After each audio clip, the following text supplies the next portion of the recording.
शरीरातील साखर वाढण्यामागे अनेक कारणे असू शकतात.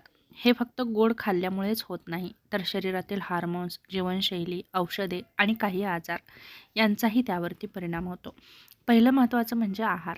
साखर वाढण्यामागे सर्वात मोठा घटक म्हणजे काय? तर आपण काय खातो? गोड पदार्थ जसं की साखर, मिठाई, chocolate, soft drinks, refined carbohydrates, पांढरी पोळी, भात, मैद्याचे पदार्थ, जास्त कार्बोहायड्रेट असलेले पदार्थ जसं की बटाटे, ब्रेड, पास्ता.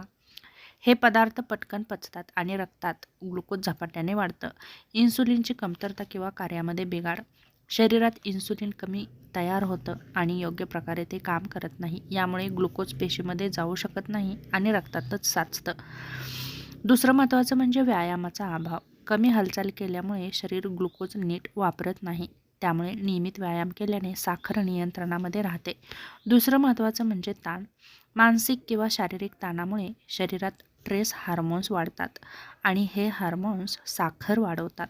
त्याचप्रमाणे काही औषधांमुळे साखर वाढू शकते, जसं की स्टेरॉइड्स, काही रक्तदाबाची औषधे, हार्मोन्समध्ये बदल होणारी औषधे. त्याचप्रमाणे जास्त आजार किंवा संसर्ग, ताप, इन्फेक्शन किंवा शस्त्रक्रिया झाल्यावरही शरीरामध्ये ताण येतो, त्यामुळे साखर वाढते. वय आणि अनुवंशिकता. कुटुंबामध्ये जर मधुमेह असेल तर धोका वाढतो. वयानुसार इन्सुलिनची कार्यक्षमता कमी होते.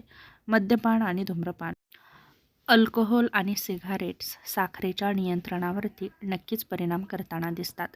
शरीरातील साखर वाढणं हे अनेक घटकांवर अवलंबून असतं. फक्त गोड खाणं हा एकच कारण नाही. योग्य आहार, नियमित व्यायाम, ताण कमी ठेवणं आणि नियमित तपासणी केल्यावर साखर नियंत्रणामध्ये नक्कीच राहते. तेव्हा जीवनशैली सक्रिय ठेवा, गोड खाण्याचं प्रमाण कमी करा, नियमित व्यायाम करा. यासारख्या गोष्टी जर आपण दररोज केल्या तर नक्कीच आपली साखर नियंत्रणामध्ये राहू शकते.